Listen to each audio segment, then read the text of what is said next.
Today, I'm going to try to not let my ADHD affect my plan. Lots of times I bounce all over the garage. You guys know that.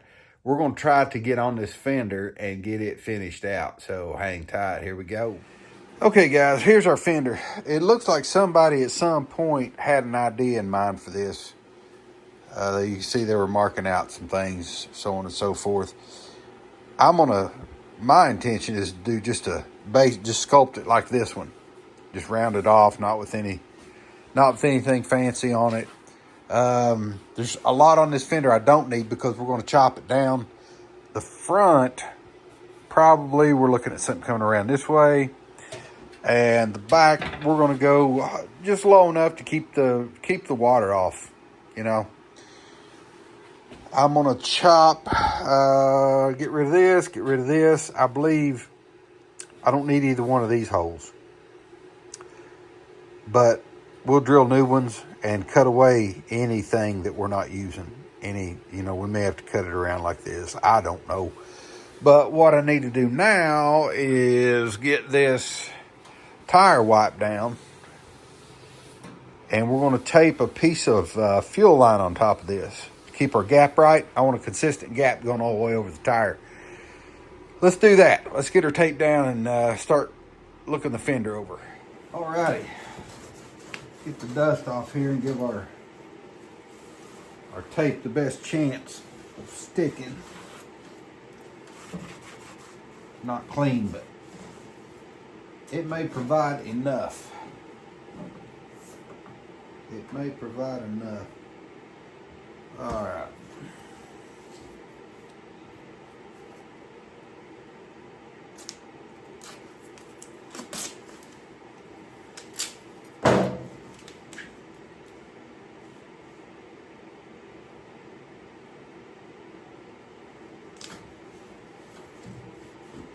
I'll hold that.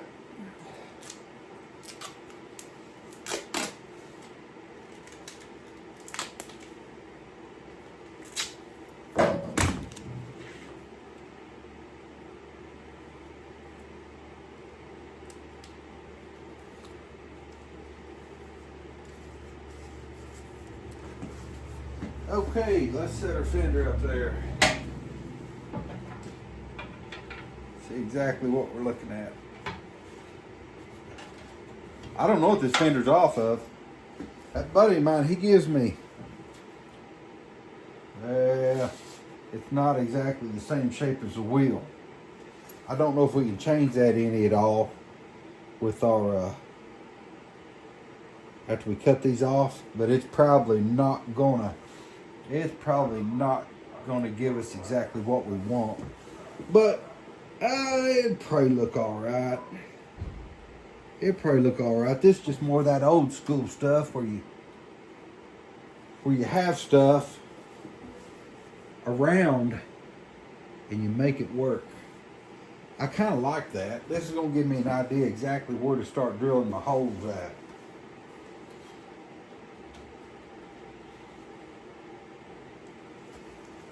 And how much metal to save and how much to get rid of. Problem with this is, these are like this. They're not straight across. So it's going to take a little figuring where to drill that hole. But that's kind of what we're looking at. I'm going to go ahead and chop all this extra off. Get rid of these braces and we'll take another look at it.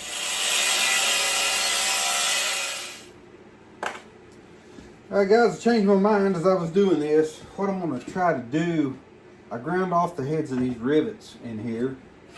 And I'm trying to punch those through so I can just weld up the holes and everything be good and smooth. Get rid of all the extra. One more over here to do, I believe. Alright. Now we've trimmed some of the fat off of it. I can probably cut this out here. I'm going to look at it and see. Alright.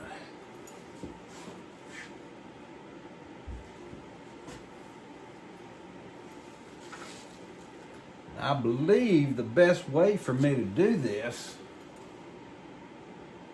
I believe, is to take me a Sharpie and go around these outside notches and just measure in and then center punch everything off that.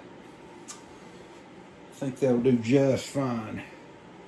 Probably, if I can cut that here and cut it back here, I can get rid of those holes. That should keep enough of the wet off of him.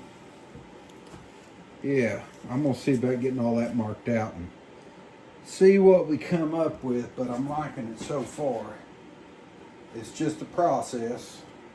I know you guys know that. Usually anybody watching this channel is somebody getting their hands dirty. All right. Yep, let's mark it out. I swapped out my hose, guys, for a little fatter hose because I needed a little bit.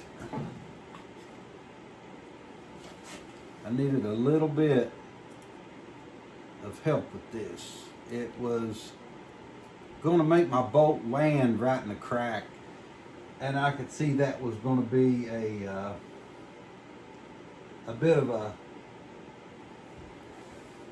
pain in the butt.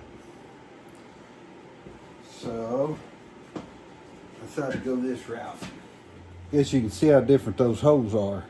I'm going to take my caliper and measure from the edge of this to where that hopefully center, and figure out where to drill those. So, get a caliper. Tight quarters.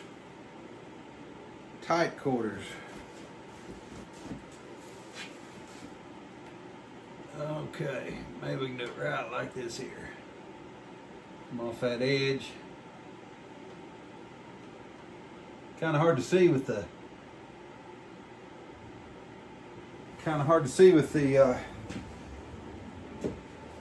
the fork leg in the way. Just gonna double check this and see if I'm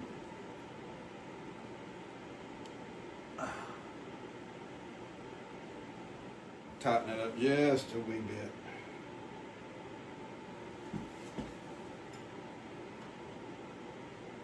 I think I like that right there.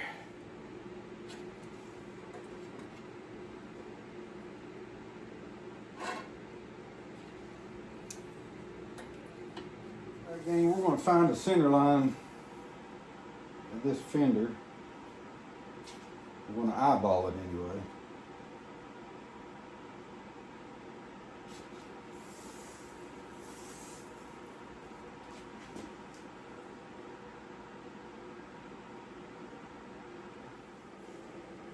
I believe I got what I want here. A recycled Christmas card.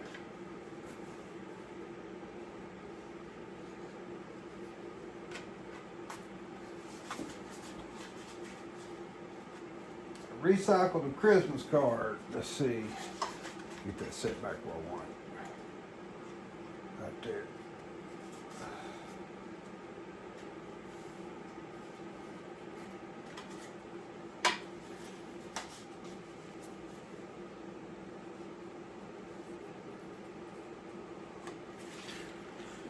Now I can cut that out and put it up yonder.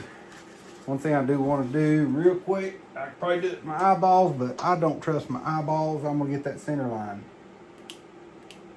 right there. That way I can lay it on that center line there and pull it over even. And I should have a template. I'm going to use it front and back, do the same thing. Just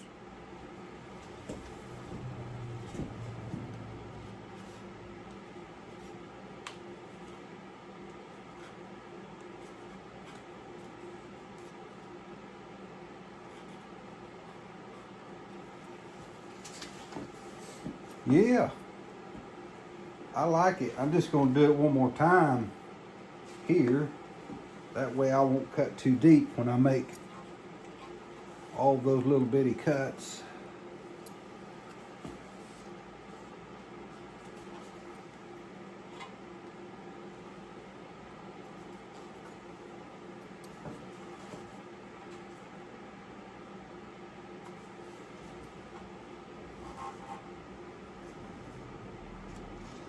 That'll be my stopping point right there.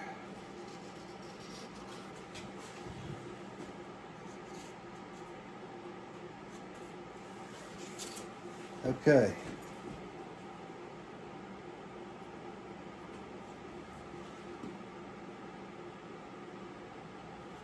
I think that'll make a good cut right there. I'm going to pull the fender and we'll start doing our work. Okay, here's what we got. We got everything laid out. We found our center line, all that. I want to make a cut here. All right, that's going to be a lap.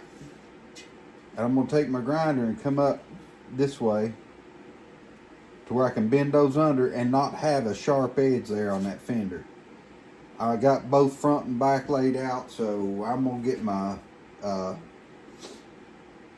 angle grinder and we're going to get this cut off and get started on it. Okay guys, I got this just roughly cut out. It's not exact and doesn't have to be. What matters is where I cut to.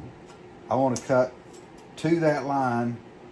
And if I'm not careful, if I get these like jagged, I'm not going to be able to get that bent up under and it look good. So I'm going to be really careful. It's going to take a while.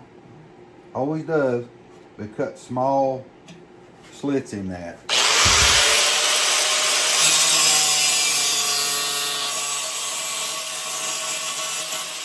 I just want to come and kiss. I just want to come and kiss that mark right there all the way around. So I'm going to do this about 50,000 times.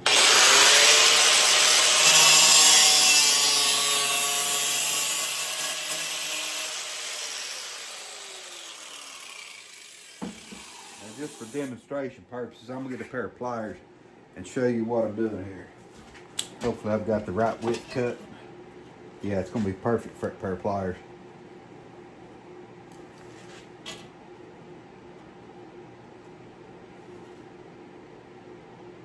And just kissing the bottom of that line, I'm going to bend that around.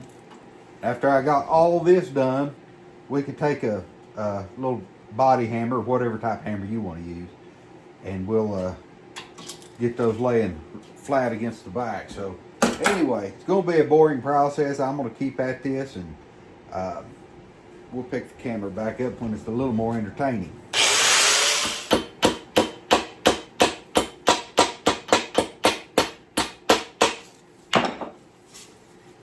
Okay guys, because this thing is in a curve, it's going to want to crowd. See where the gap's coming out there? These are already touching. I'm going to run back in here with this grinder. See if I can show you one. It's a little hard to do with everything trying to get in front of the camera, but I'll show you if I can.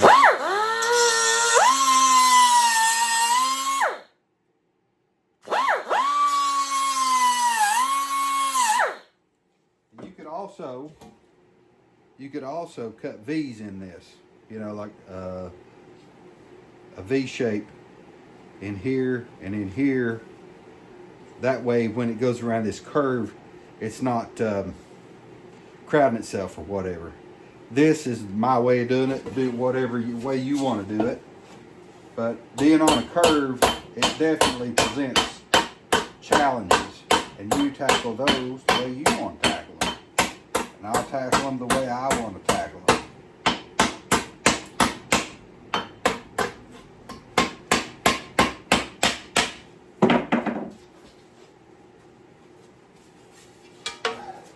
And that's how our fender's taking shape. Of course, you're going to need, you can come back here on this and just spot weld it, cover those gaps, or fill it any way you want. The best way to do it, obviously, to me, would be to spot weld all those pieces and grind it off smooth. So you could do that with that fiberglass filler if you wanted. I don't like using any more filler than I have to on any project. But I'm going to keep working at it, and we'll make a fender. All right, guys, I had a little trouble a minute ago explaining the V situation. This is what I'm talking about. To me, it's a little harder to try to, if I know I want each one of these that wide to start out, cutting V's in this when you're originally starting your bends. It's easier for me to bend them over and then put the V, just come back and put a little V in here. Ever how you do it, you know, ever what makes sense to you. It's a little harder for me to keep track the other way, because if you make it too wide, if those are too wide when you do it, you're not going to get around any kind of curvature. They generally have to be pretty small, especially in here. What I've done on this side, you can see I've got it done. It's all trimmed back, ground out.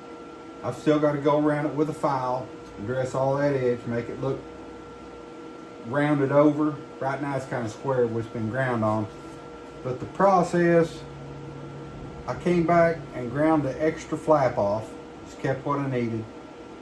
And I'm spot welding all these ends where you can see that open end, and then spot welding the gaps all the way around and grinding it out.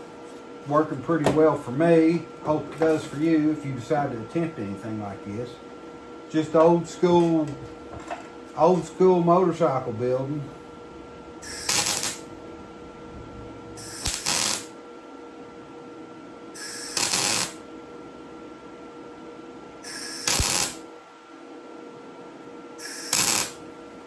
I guess you can see the mistake I made was not remembering to grind all that paint out from under there when I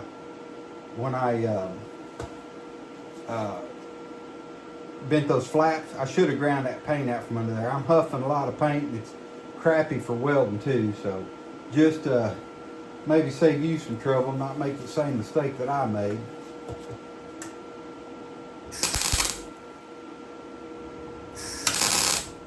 Okay guys, we got the little stubby fender. I've done all with that I'm going to do until body work. I want to get it, see if we can get this thing fit up and call it a night. I'm just too tired to fool with any more tonight. I still want to trim, I want to trim these tabs off. These, I'm going to get it mounted and then mark it out about what I want, take the fender back off, and we'll trim those up. I don't even know where I want to cut them yet. I just know that I don't want the extra. I don't want the extra metal hanging out there. There's our fender.